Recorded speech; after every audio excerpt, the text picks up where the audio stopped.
Ena največjih obsesij politike je, da ima nadzor ali pa vpliv nad mediji. Ne? Zastarelo, nepotrebno, škodljivo. Ne? Eno rešitev pa imajo, ne? Dajmo ljudem možnost, da se ubijajo. Jih bo kdo evakuiral ali ne?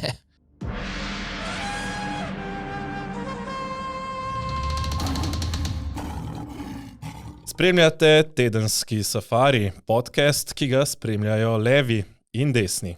Pa tudi neodvisni novinarji, spletni vplivneži, nepremičninski mogotci, člani sveta neodvisne agencije za energijo in Jan Plestenjak, pa tudi vsi ostali, ki jih zanima resna politična analiza, zato dobrodošli v prvi redni epizodi v letu 2025.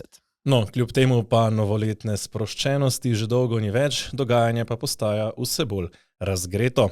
Sprejema se nov medijski zakon, novi davki, brezglavo se kupuje helikopterje in legalizira ubijanje bolnih in ostarelih. Lahko bi rekli cel kup zgodb, ki smo jih že videli oziroma se zdijo kot poceni nadaljevanje tega, kar spremljamo že 2 leti. Politika se še naprej ne more uskladiti glede 2 pomembnih imenovanj iz ozadja, pa bi na njo še naprej rad vplival tudi Milan Kučan. Nekoliko nove pa so grožnje novo izvoljenega ameriškega predsednika Trumpa. V kategorijo izkušenega urednika in analitika pa bi lahko uvrstili tokratnega najinega gosta, s katerim bova komentirala dogajanje tega tedna. V studiu pozdravljava Roka Čakša. Rok, pozdravljen. Dobro večer, fanta. Rok, kar nekaj časa te v javnosti v bistvu nismo kaj dosti videli tudi komentirati aktualnega dogajanja, slišati pa je, da ljudje pogrešajo tvoje komentarje in analize. Zakaj v bistvu ta umik in ali to pomeni, da si zdaj nazaj? Umik nazaj sem pri vama, očitno. Ne? Naj vaju pohvalim, res odličen podcast delata, zelo prodoren. Ne? Prej si rekel, resna politična analiza, naj dodam s čepcem zabavne vsebine, ki res se fajn sede. No? Hvala. V tiste, ki nekoliko bolj oddaleč spremljamo politiko, kot sem jaz to počel v zadnjih nekaj mesecev. Ne? Ja, po odhodu domovine sem se malo vzel, kako bi rekel, odmor. Malo sem počival, sobotno leto. Ja. Fuzbal sem gledal veliko, tako da lahko kaj analiziramo, ne, mogoče Manchester City ali kaj podobnega. Luka Mesec pravi, da zabija gole delodajalcem. Ja. V mesecu gre to kar dobro, ne, v zadnjem obdobju. Ja. Skratka, zdaj pa vedno več nekih ljudi se na mene obrača, a bi še kaj naredila, ne bi kaj nacionalnega naredila, zdaj preveč po resnici se mi mogoče ni, ampak po drugi strani pa smo še mladi in ni skrivnost, da se nekaj skupaj zdaj dogovarjamo.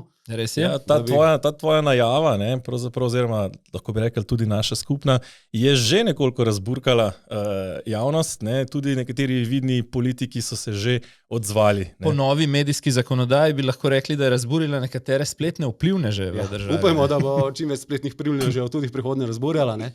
To pomeni, zdaj na spletni strani zanima.me zbiramo nek širši interes, ali je med ljudmi dejansko volja, da se postavi nek od politike in pa od kapitala neodvisen medij.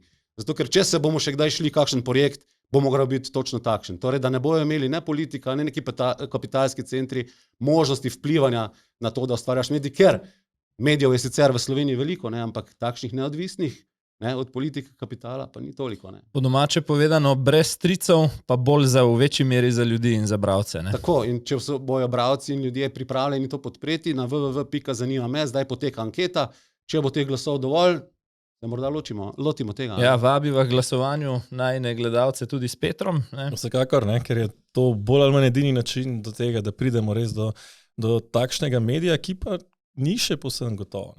Tako je, ne bomo šli za vsako ceno, točno to. Ne.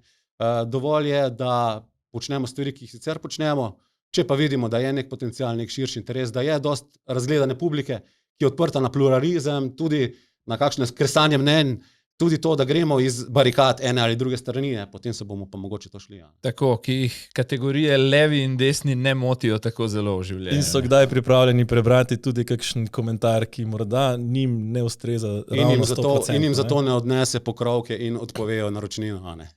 No, ko smo že pri medijih, nekako ne moremo mimo, lahko bi rekli, prve večje zgodbe v tem letu ali pa celo zadnje v prejšnjem, ne, glede na to, da je vlada na Silvestrovo sprejela nov medijski zakon, ne, ki bi pa lahko rekel tudi že kar precej dviga prah zadnje tedne.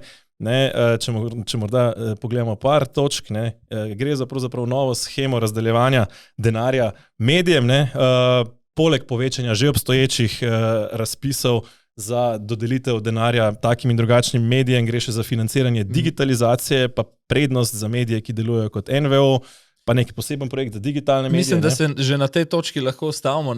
Financiranje digitalnega prehoda za tiskane medije. Kaj točno? Sej vsi večji tiskani mediji imajo že, 20 let svoje portale. Leta, osnova tega je, politika, ena največjih obsesij politike je, da ima nadzor ali pa vpliv nad mediji. In ta predlog, ki je na mizi, odraža točno to. Na kak način pa to politika počne? Najbolj preverjen zgodovinsko je način korenčka in palice. Torej, nagrajevanja tistih, ki so pridni, pa pišejo tako, kot želiš, in kaznovanja tistih, ki so drugačni.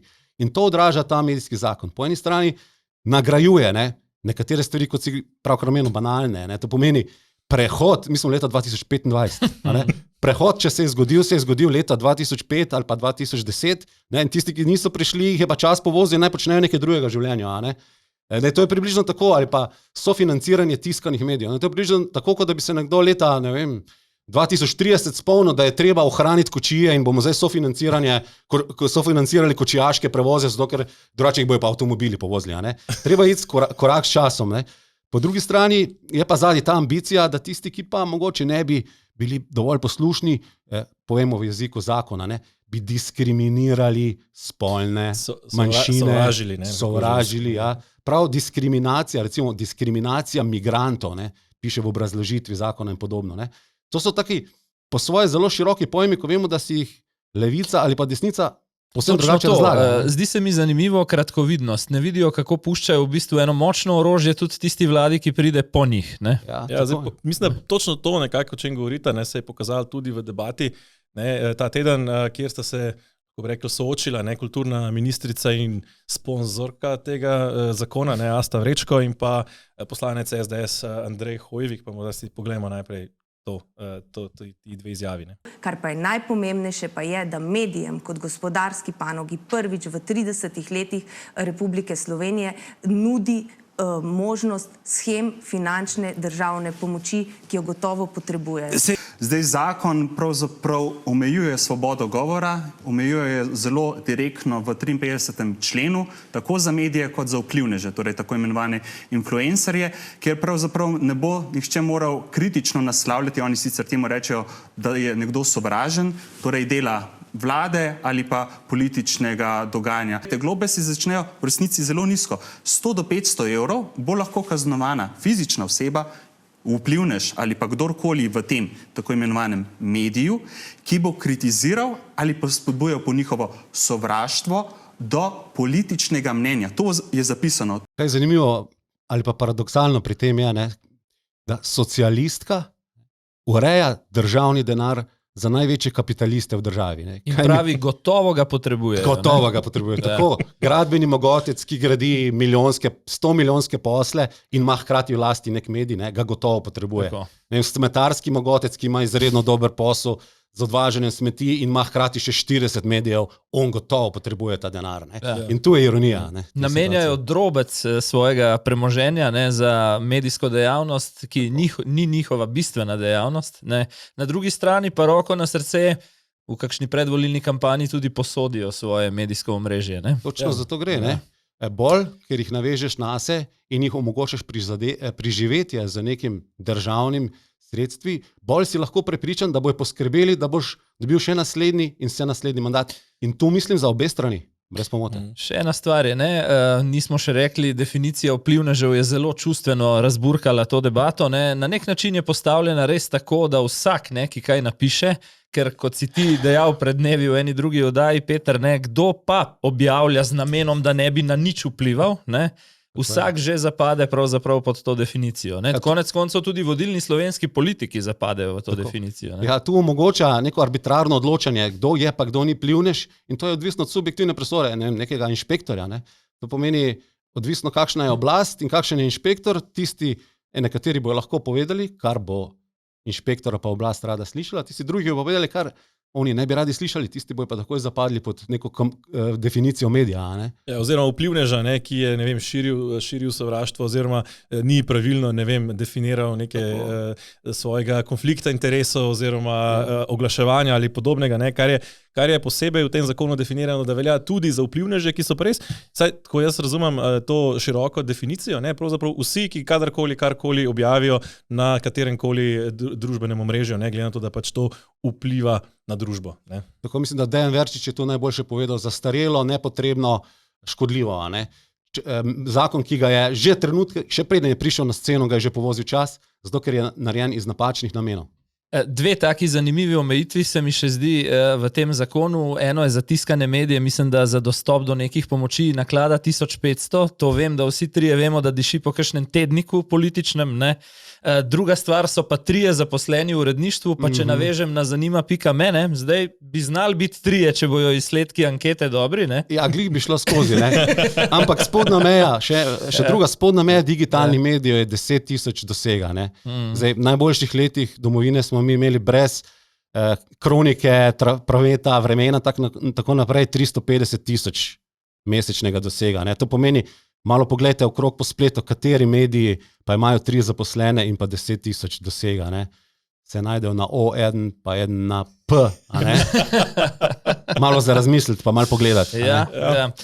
Zdaj, če gremo naprej v eno temo, cel kup jih je v bistvu ta teden za pokomentirati, ki na nek način zelo vešče posegajo v ali podjetniške ali pa v naše denarnice v gospodinstva, ne. Eno so omrežnine. Vlada se nam je še v bistvu pred nedavnim hvalila, ne, da prinaša predvsem, to je glavna točka programa Svobode, demokracijo in spoštovanje neodvisnih institucij, ne. Zdaj v bistvu izvaja enega najbolj grobih posegov v neodvisne institucije doslej. Najprej so pozvali direktorico Agencije za energije k odstopu, ko tega ni želela storiti, potem še člane sveta, ne, te iste agencije, da odstopijo. Zdaj 2 sta odstopila, 3 nameravajo sami prihodnji teden razrešiti. Zanimivo vprašanje že konceptualno, kako jim bojo dokazali hujše kršitve, pri čemer so še oktobra na spletni strani Gibanja Svoboda izrecno hvalili novi sistem. Ne? Ja, če hočemo to povzeti z eno lepo slovensko frazo, ne, je to damage control. A ne? To pomeni, če kaj so volivci, ko so izvolili Roberta Goloba, čeprav je bilo prodano vse živo zraven, kot je on uspešen menedžer in tako naprej, so pričakovali, če res nič drugega ne bo šlo, pa vsaj elektriko bomo imeli pocen. Zdaj prije realnost, ne, ko je elektrika v veleprodajnih cenah, tam, ko so kazali neki zemljevid držav, ena najdražjih v Evropi, sicer je vlada to potem zregulirala z davkoplačevalskim denarjem, omejila, ne, in z omrežninami je bila podobna zgodba, ne. Eno leto ni bilo noben problem, ali šele, ko je Robert Golob videl, ko so položnice začele prihajati, da je njegova javnomnenjska podpora zgodovinsko nizka, 25%, ne, je imela vlada podporo, Gibanje Svoboda je padlo na 15%, naenkrat se je postavil vlogo vodje opozicije. Ne. Ja, to pa ni zdaj moja stvar, ne, zdaj pa to vsi drugi počnejo. Ja. Prelom za Roberta Goloba so bili Maldivi, ne? Za kakšnega njegovega poslanca pa november, ko se sicer ne da delati. Ne, se pravi, mislim, da je sicer ironično, ne, dve leti je bila ta omrežnina, mislim, da v igri pa se je napovedovala, pa tako, ne. Ampak očitno so jo nekateri poslanci dobili na mizo šele novembra, pa dajmo pogledati, če to izjavo, ne. Šele, ne vem, novembra, ja, sem šel v ta pravilnik ali to uredbo in jo prebral z vejcami in pikam in sem šel skozi vse enačbe. 3 dni sem porabil, da sem prišel čez te enačbe in vam garantiram, da noben poslanec tega ni prebral. Gregorič ni prebral gradiva za prvo nujno sejo, ki smo ga dali v oktobru. Tam smo jasno povedali, kaj nas čaka in kot sem že povedal, bom še enkrat ponovil, koalicija vedno reče, opozicija, Nova Slovenija zavaja, Nova Slovenija straši, ampak se je v vseh primerih, ki sem naštel, zgodilo ravno to, kar sem povedal. Ja, mislim, oni delujejo, kot da so Bog. No, ampak se ne dajo, ne odstopajo od svojih stališč. Kar se mene tiče, če bi imel jaz besedo, ne, pa je nimam, če bi imel jaz besedo, jaz bi to agencijo za zakonom ukinil. No, vendar vlada in formiral novo agencijo z novimi strokovnjaki. To zame niso strokovnjaki. Odkje so te številke dubl? To je iz lufta. To je, ne vem, a so imeli črno kavo, pa so okrog obrnili, pa so to delali. Tle ni ničesar od zadje, razumete? Mislim, to je tako šarlatanstvo, da je nevredno te agencije. Zdaj, to je način vladanja te vlade in Roberta Goloba, zato ker vsakič, ko pride do nekega sistema, spremembe sistema, ko dobimo odziv volivcev, potem se na hitro najde nekega krivca, se ga vrže čez rame, se skuša prevaliti krivdo na drugega, v bistvu je pa vlada vse skozi imela dialog z agencijo, jaz to verjamem, je imela dialog z Elesom in vsi ti strokovnjaki so sedeli skupaj in bi Ja, če človek posluša poslanca Gibanja Svobode, gospoda Gregoriča, ima občutek, da strokovnjaki rastejo nekje v laboratorijih, pravi, da bi kar nove pripeljal, ne vem, kje bi jih sicer vzel. Tako, ja. Drugo pa z zakonom, v bistvu so lahko še srečni, ker jih samo pozivajo kot stopu, ker on bi jih zakonom ukinil. Ja, in sestavil na novo. To je ta protist Orbanov pristop na neugodne institucije, ki recimo kritizirajo vlado.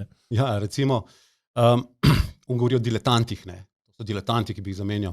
Ja, koliko jaz vem, je ta zakon oziroma to logiko omrežnin pripravljal in dolgo podpiral Aleksandar Mervar, torej glavni direktor Eleksa. Sicer se je zdaj pod pritiskom vlade moral malo korigirati in imel nek nastop, drugače. Jaz pa mislim predvsem, da so diletanti tisti politiki ali tisti poslanci, ki izvolimo v parlament in potem, ko je treba nekaj sprejeti pa glasovati, čisto prostodušno priznajo, da oni tega sploh ne berejo. To smo mi dobili Svobodo in podobno. Ja, Gregorič je rekel, garantiram, da tega ni nihče prebral. Tako, garantira za 40 poslancev Gibanja Svobode, da to, pa s tem se pa oni res ne ukvarjajo. Razen on, Pač glasujejo tisto, kar jim nekdo pove, in vse tako tudi je v realnosti.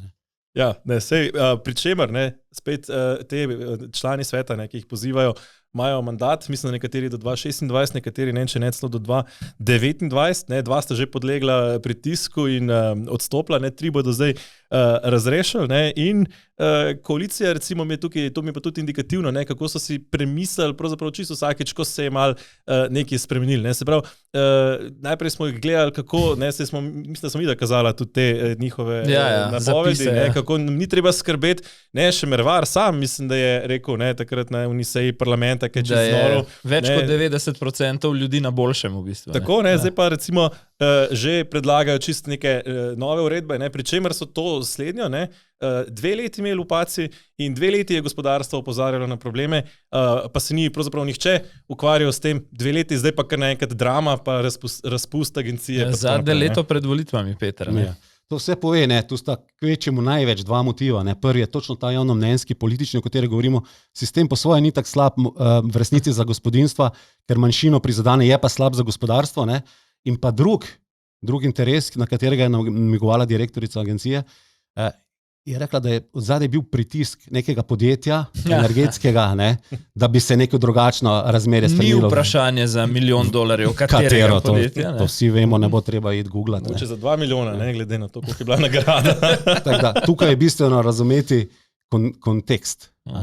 Ja, je pa res še nekaj, česar pa se običajno ne razume, da s tem omrežninskim aktom se rešuje to vprašanje omrežnine, ki je glede na porabo omrežja. Se pravi, to ni, zdaj tukaj se velika zdi, da je neka nelogičnost, glede na to, da je pač recimo podnevi, ko so sončne elektrarne na polno v obratovanju, da je ta visoka cena omrežnine, je pa res, da takrat tudi ravno zaradi tega tudi omrežje močno obremenjeno in da takrat pač z vidika omrežja je potrebnih več vlaganja za to, da dosežemo te iste stvari. Tako da je treba mogoče tukaj ločevati med omrežnino pa med ceno energije, ki je pač zdaj bolj na stran omrežnine padla s to spremembo. Jaz sem prepričan, da v resnici nikogar od teh, ki se zdaj javno oglašajo v zvezi z omrežnino, ne zanima strošek za uporabnike in mislim, da se je, kolikor sem tudi slišal, tako bolj neuradno problem med vlado in med agencijo začel takrat, ko je neko podjetje, ki si ga omenjal predtem, ugotovilo, da tega stroška dodatnega ne bo moglo prevaliti na končne uporabnike. Tako, ker ta sistem omrežnin je pa dejansko tak, da bolj obremenjuje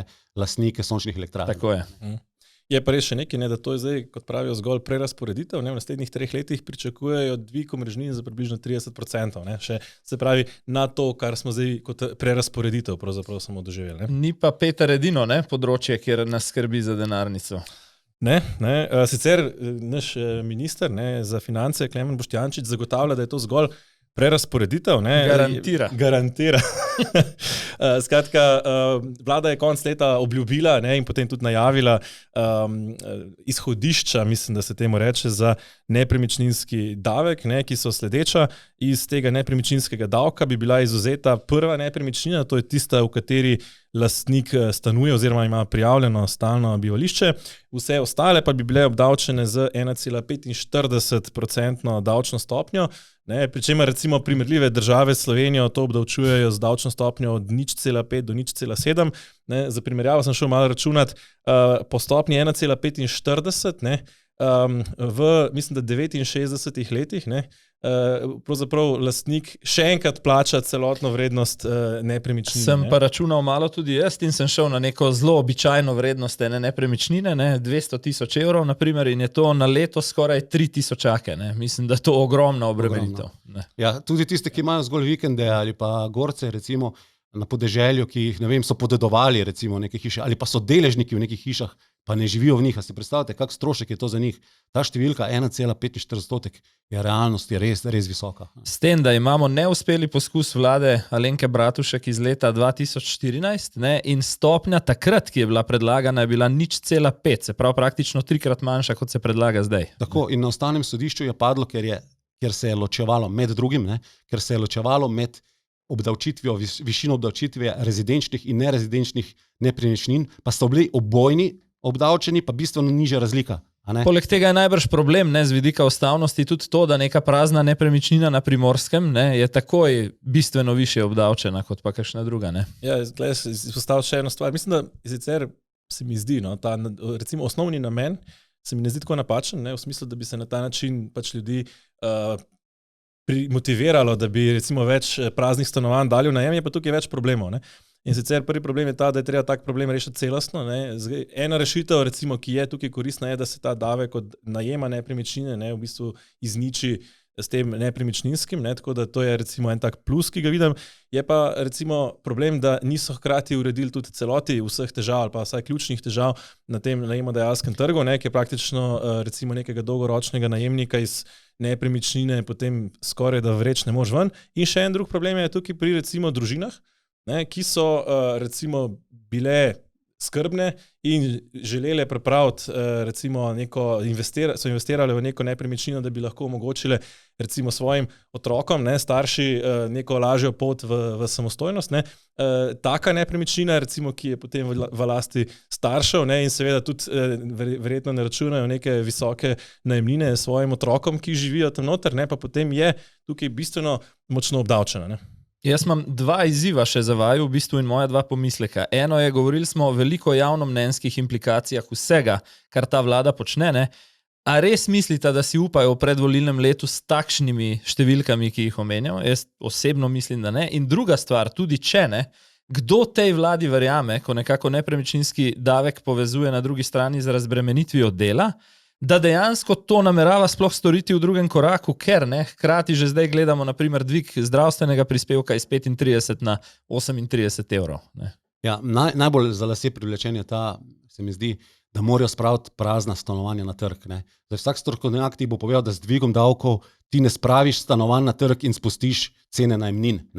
To pomeni, Golob rešuje nek problem, ki je nastal zaradi neoperativnosti ali pa nesposobnosti nekega ministrstva za solidarno prihodnost, ki naj bi zagotovil 30 000 najemnih stanovanj do leta 2030 oziroma 20 000 ali 10 000 do leta 2025, skuša reševati na nek drug način, torej z napačnim ciljem.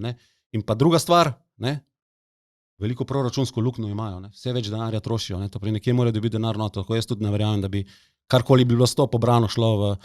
Ta razlika v desetletju, iz 0,5 predlagane stopnje na 1,45 se po mojem ravno ta povečana luknja, ki jo ni mogoče več nahraniti dobesedno. Je pa Boštjančič obljubil, da bo zagotovo, Pinky Promise šlo v razbremenitev plač, morda si poglejmo še ta prispevek. Sem rekel, to, kar vi, argumente, ki jih zdaj uporabljate, je točno to, kar sem pričakoval. Torej, da... To so realno, točno to sem pričakoval. Tako kot se je strašilo že pred enim letom, da bodo morali ljudje, ki so si ustvarjali, ne vem, velike stanovanjske površine v Halozah, plačevati visoke davke. Še enkrat, na prvo nepremično ni nobenega dodatnega davka, se zdaj straši z vikendi in zidanicami.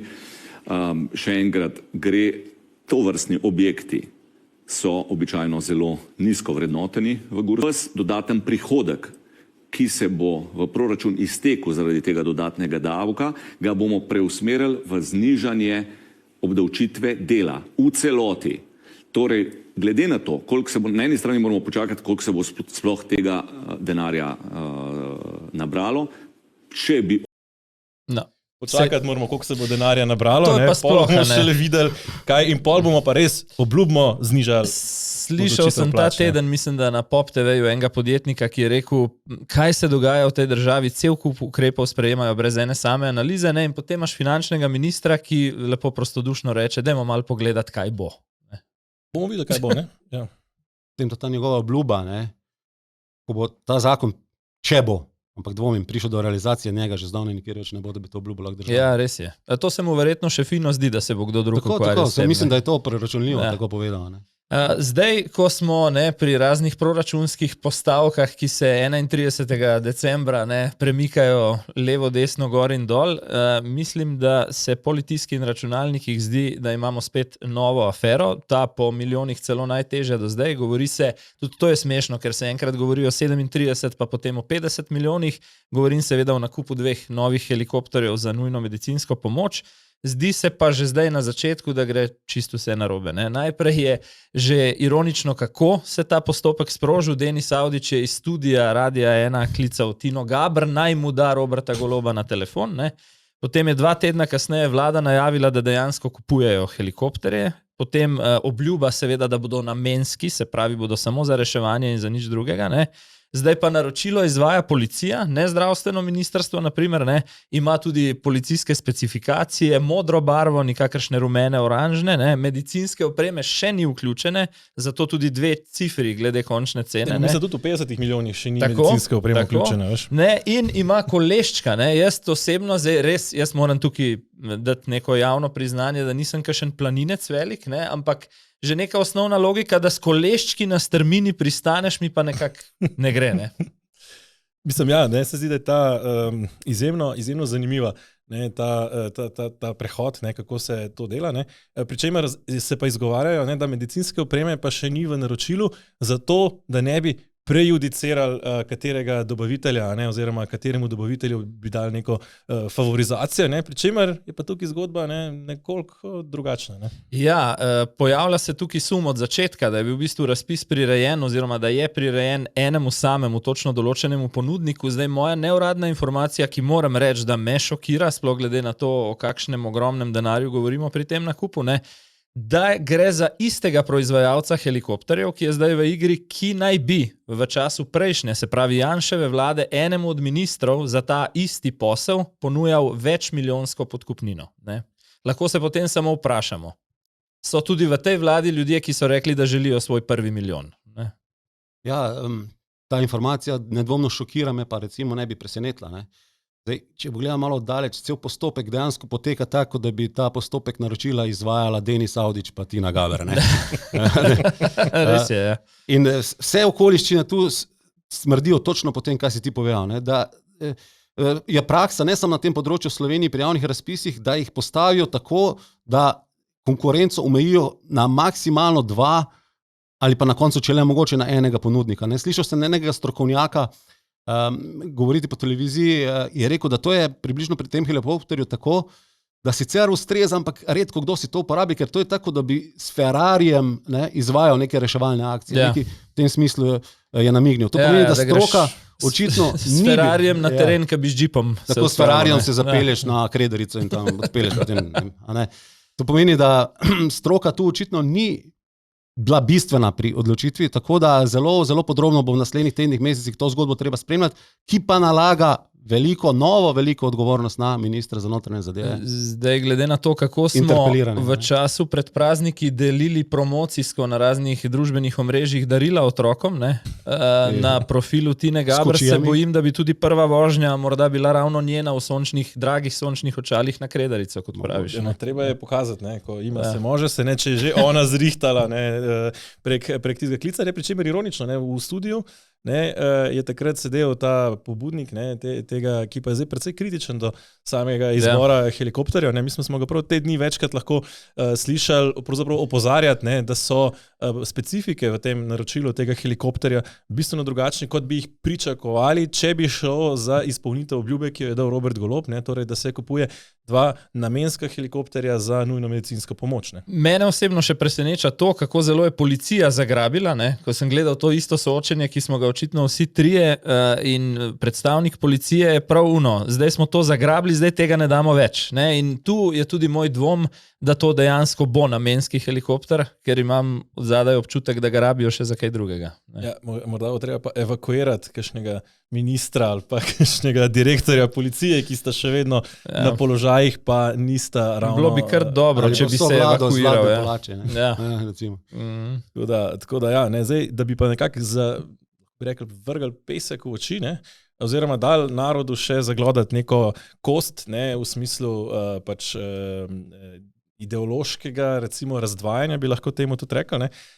Smo pa ta teden dobili tudi predstavitev novega zakona, ki zdaj, kot obljubljajo, nima več notri evtanazije, ampak zgolj še asistiran samomor, bi lahko temu rekel. Pri čemer je treba povedati morda še to. Niso sposobni poskrbeti za zdravstvo v tej vladi, stavka zdravnikov še vedno poteka. Mislim, da v prihodnjem tednu bo minila prva obletnica, mislim, da še nikoli v Sloveniji se nismo niti približali čemu takmu do zdaj.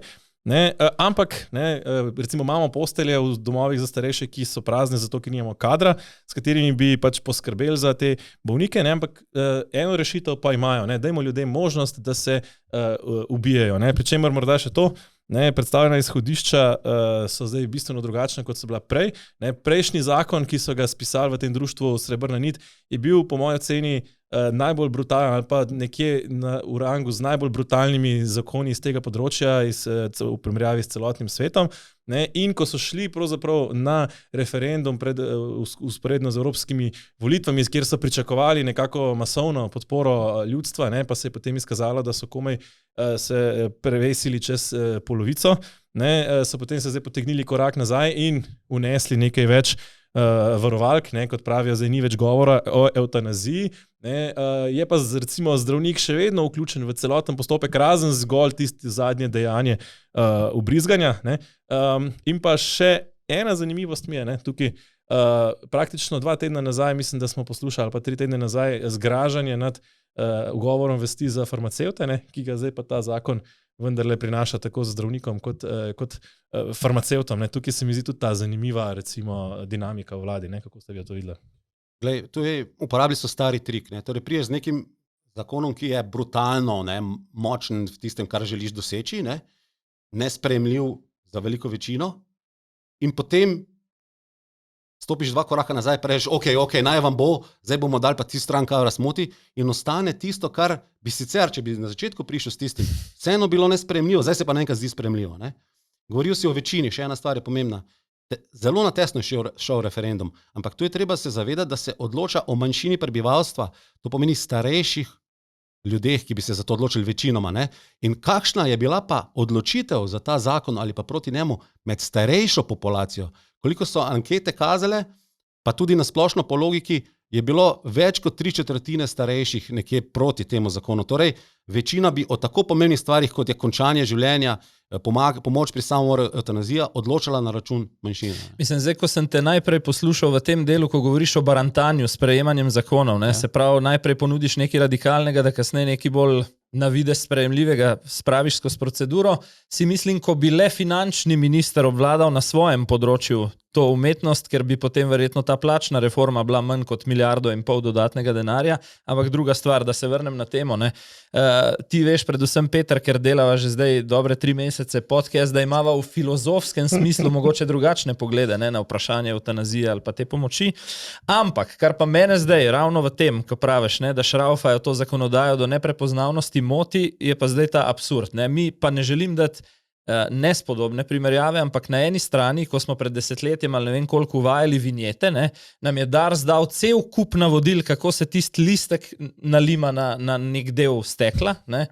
Zdaj pa tukaj pacienta, ki že tako čaka, da odide, ne, puščamo tam, da sam pritisne neko tipko s povsem nepredvidljivim efektom in doživlja v samoti tiste svoje zadnje sekunde, kakorkoli pač to že bo. Ne. Se ni predvideno v samoti, ne, se je predvideno, da so okoli zdravniki in ostali, samo pač samo dejanje tistega pritiska na gumb ali glasovnega upravljanja. Pričemer ironično, ne, očitno je ta izgovor, ne, tam tudi nekaj boljšega. Ne. Ko so predstavili zakon, ne, so rekli v primerjavi spred pol leta, je medicina tako zelo napredovala, ne, da zdaj pa je možno to izvesti tudi brez intervencije zdravnikov. Ne, se mi zdi, da ta pol leta je medicina očitno dosegla izjemen napredek, ne, pa še to se mi zdi ključno. Ne, tukaj gre pravzaprav za to, da oni želijo nekako pač prodreti noter. Ne, se pravi, ti, zdaj je pač, bom rekel, prekinitev človeškega življenja nedovoljena, nesprejemljiva. Pač človeško življenje je sveto, ne, vsaj na drugi strani, recimo tam pri smrti, ne.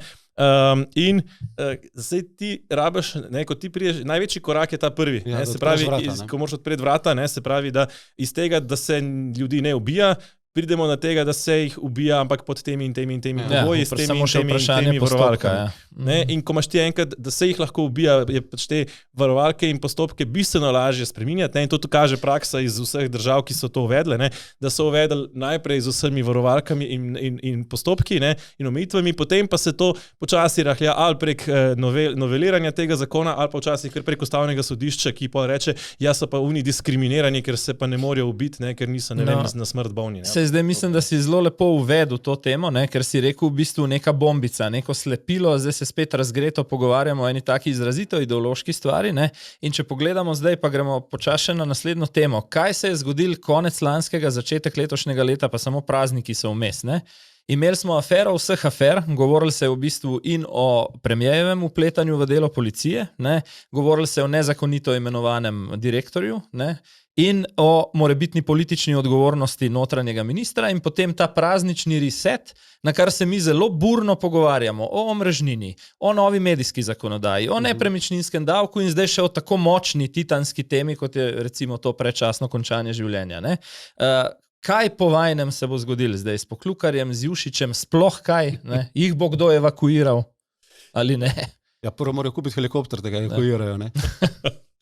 Ja, mislim, zdaj tako, ne, mislim, da Jušić praktično bi mogel oditi v vsakem primeru, tako pa drugače, ali bo ali ne, mislim, da po teh standardih te vlade res ni več mogoče napovedati. Ne, če bi živeli v neki normalni državi, bi že šel.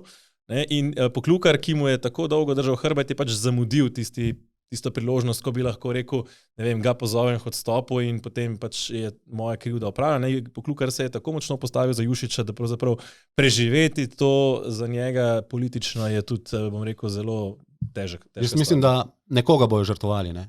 Ali bojo žrtvovali Jušića. Ta bi bila lažja, recimo. Lažja pot, ne? Ali pa bojo žrtvovali oba, ne? Da ne bi nobenega, bi pomenilo, da vsa ta odgovornost pade na premiera Goloba, to si pa v trenutni situaciji ne more prošiti sploh zato, ker to izvira iz spora na levi. To ne smemo pozabiti. Ne? Kadar je spor na levi, enostavno nerazčiščen, to najbolj vpliva na tiste, ki se med seboj tam koljajo. Veliko bolj, kot da če pa se desnica spravi na nekoga na levi, ker to ima nek zrelativizira se. Ne? Zdaj neke informacije kažejo, da si je konec leta ali pa v zadnjih dneh Boštjan Poklukar vendarle vrtel tisto Kreslinovo naj ostanem ali grem, ne? In zvedel sem, no, da kdor ne ve, pač gospod Poklukar je od leta 1991 z umestnimi prekinitvami bolj ali manj uradnik Ministrstva za obrambo, ne? In da je bil v minulih dneh na Ministrstvu za obrambo na nekem takem neobvezujočem razgovoru, ali bi morda spet ga morda zaposlili v nekem od scenarijev. Ne? Tako da očitno še ni vse zaprto. No? Je pa res, da recimo so tudi koalicijski partnerji, ki so pred novim letom recimo kar nekoliko rohneli, ne, češ, da pa vendarle bi bilo treba kakšno konsekvenco potegniti. nekako obnemeli, ne, čez kot da bi nekako, kako bi temu rekel, muca pojedla jezik, ne, čez novo leto. Ja, res je. Predvsem me preseneča, pa bom zdaj malo navezal še na tisto temo, predvsem na začetku epizode, če Levica sploh ne, ker v bistvu zelo pospešeno in še najbolj uspešno izvaja svoj program v tej vladi, ne, me socialni demokrati kar presenečajo. Prvič zaradi tega, ker njihov najbolj strm padec priljubljenosti v tem mandatu je šel na račun afere, ki jim jo je podtaknila Gibanje Svoboda. Ne? Oni pa v kontra strani niti teh, ko smo prej bili pri nogometu, niti teh penal žoge v bistvu ne želijo izkoristiti. Ne? Ja, mogoče čakajo na pravi trenutek še, a ne? Tudi to je možno. Volitve še niso dosti blizu. Jaz verjamem, da bojo skočili za sedes, slej ko prej. Ja, ne, ko smo že pri kadrih, ne, pa morda še to, ne, zdaj, ker nismo izvolili novega guvernerja Banke Slovenije, je ta teden nastopil torej mandat viceguverner, aktualni viceguverner oziroma dosedanji viceguverner Banke Slovenije, ne, in še vedno ni nekako jasno, kaj bo naredila Nataša Pirc Musar s tem imenovanjem.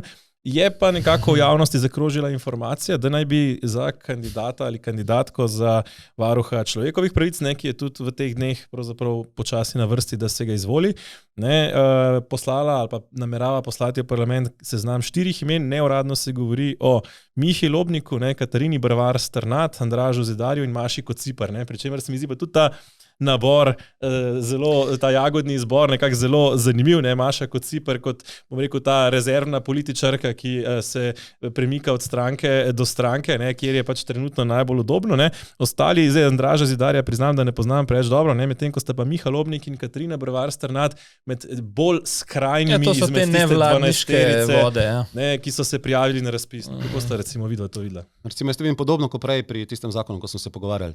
Torej, vržeš 4 ljudi skupaj, 3 so toliko ekstremni, da že avtomatsko odpadajo in potem vzameš tistega 4., ki ga sicer ne bi. Ne? Tako da jaz po ključu, ki si ti našteval, ker tudi jaz Andraža Zidarja ne poznam, jaz mislim, da ima najlepše možnosti v bistvu, ker 3 so tako skrajni, ne, da potem... Ker ne pozabimo, potrebna je dvotretjinska večina. Ja, zdaj, če smem sam še stavek 2, ker se mi zdi to najbolj zanimivo ime, ne, Maša Kociper je trenutno državna sekretarka v kabinetu Roberta Goloba. To po eni strani lahko razumemo tudi kot nek korak mogoče Nataše Pirc Musar proti Robertu Golobu, ker se spomnim, kako je Golob ropotal na tistem skrajno osladnem intervjuju na Bledu, ne, da zdaj bomo pa videli predsednico republike, kakšen potencial kadrovski ima pa ona, ko bo iskala varuha, ne, tako da mislim, da je to.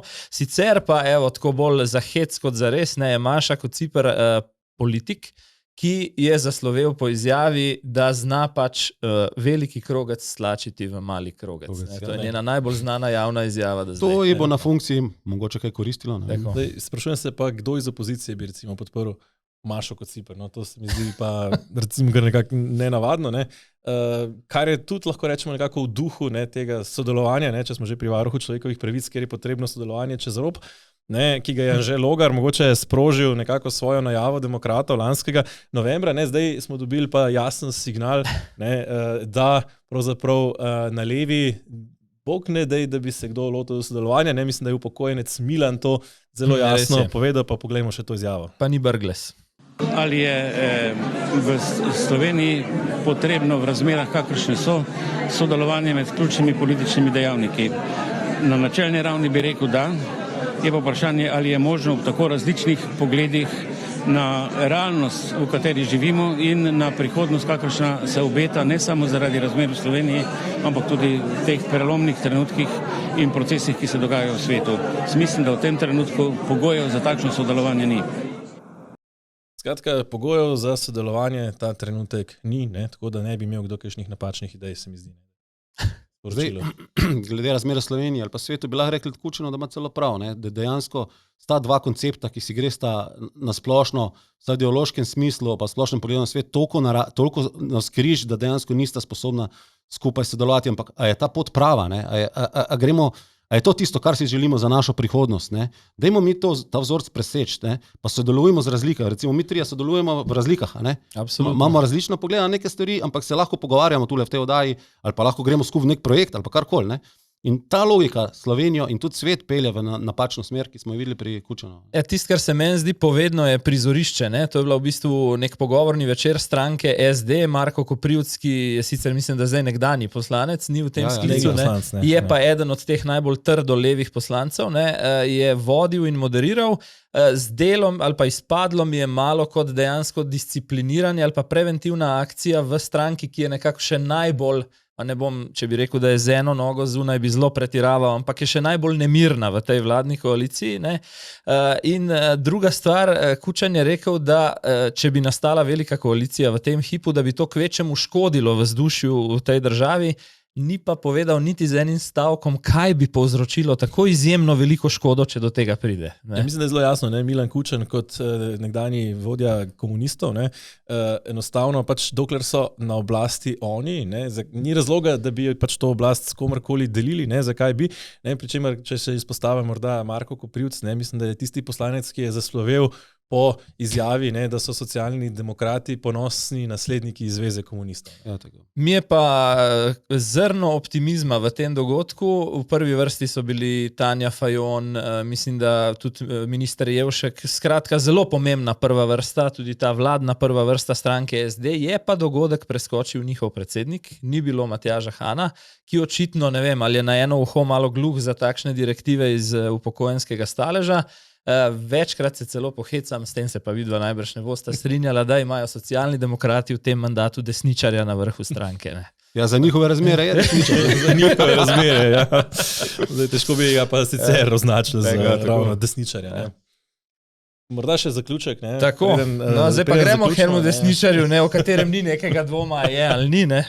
Je pa, zdaj smo pravzaprav 10 dni, ne, dobrih 10 dni od inauguracije novega predsednika, ki pa še preden bo v ZDA, mislim, ne, ki pa še preden je uradno zasedel položaj, ne, že pravzaprav dviguje ogromno prahu, ne, s svojimi napovedmi, da bi lahko Kanada postala del ZDA, pa da bi si kar on priključil Grenlandijo, ne, ki sicer je trenutno avtonomno ozemlje, ki je del kraljevine Danske, ne, in pa da bi si zavzel recimo suverenost nad Panamskim kanalom, na katerim pa zdaj, recimo drži roko Panama. Moje vprašanje za Roka, gre Trumpa razumeti podobno kot naše, ko govorijo o tem neverjetnem nepremičninskem davku, da bo ne vem kakšna stopnja, ne, pa se mi malo sikiramo, v resnici nič ne bo, ali je dejansko malo gledal zadnje čase Putina, pa ugotovil, da je to nek krasni novi svet, kjer si pač priključiš, če si lahko. Ne? Vidim, da mi misli bereš. Ne? Ja. Zdaj upam in verjamem, ne, da Trump ne bo naredil invazije na Grenlandijo. Ne, to je nepredstavljivo. Ne? Ampak jaz mislim, da on pošilja eno sporočilo svetu. Ne? Na oblasti največje vele sile na svetva je nek norc, vzemite nas resno. Ne bo popuščanja. Ne? In to pomeni, ne bom ravno priključil Paname ali pa Grenlandije, ampak če nekaj rečem, da če ne boste vrnili talcev, bo izbruhnil peku na Bližnjem vzhodu, to lahko jemljamo kot smrtno resno. Ne? Zdaj se je zdelo, da zadnje 4 leta so lahko za Ameriko, čeprav je še vedno prva velesila, se pa to status izgublja. Kdorkoli je hotel, je lahko premetal vsem in tja. Ne? In mislim, da Trump pošilja sporočilo, da tega je pa konca. Torej, Evropi morda ravno ne bo vojne z Evropo, ne, ampak vendarle pa paste na drugih področjih, kjer sem pa bolj razumen in bolj resen. Pa še nečesa je konc in to je naša epizoda današnja. Drži, ne. Hvala, ker ste zdržali z nami, ne, gledalci. Zdaj, eno vabilo, ne, torej, ko smo pri koncu, ne, zdaj, ko zaključite prvi korak na odhod na stran zanima.me, kjer lahko podate tudi odgovor na anketo oziroma svoje mnenje, morda podporo, če želite podpreti to, recimo naslednji korak projekta oziroma nadaljevanje, razširitev tudi tega, kar spremljate zdaj preko tedenskega safarija. Ne? V komentarjih pa lahko tudi sami podate kakšno mnenje na teme, ki smo jih analizirali. Ne? In kot že rečeno, če projekt bo, potem bo naša poanta neodvisno od politike in kapitala. Skratka, nekako tako kot tale najin safari. Ne? Tako je, ne. Rok, ti kakšno misel še v zvezi s tem? Samo hvala lepa za povabilo, imel mi je čas, da sem lahko v tako uspešni oddaji sodeloval in upam, da bomo tako šli naprej, če se bomo za to odločili. Seveda. Hvala tebi za pronicljive komentarje, hvala pa tudi vam, spremljate nas še naprej, komentirajte na YouTubeu, na vseh naših družbenih omrežjih, do naslednjega petka. Se vidimo prihodnji teden.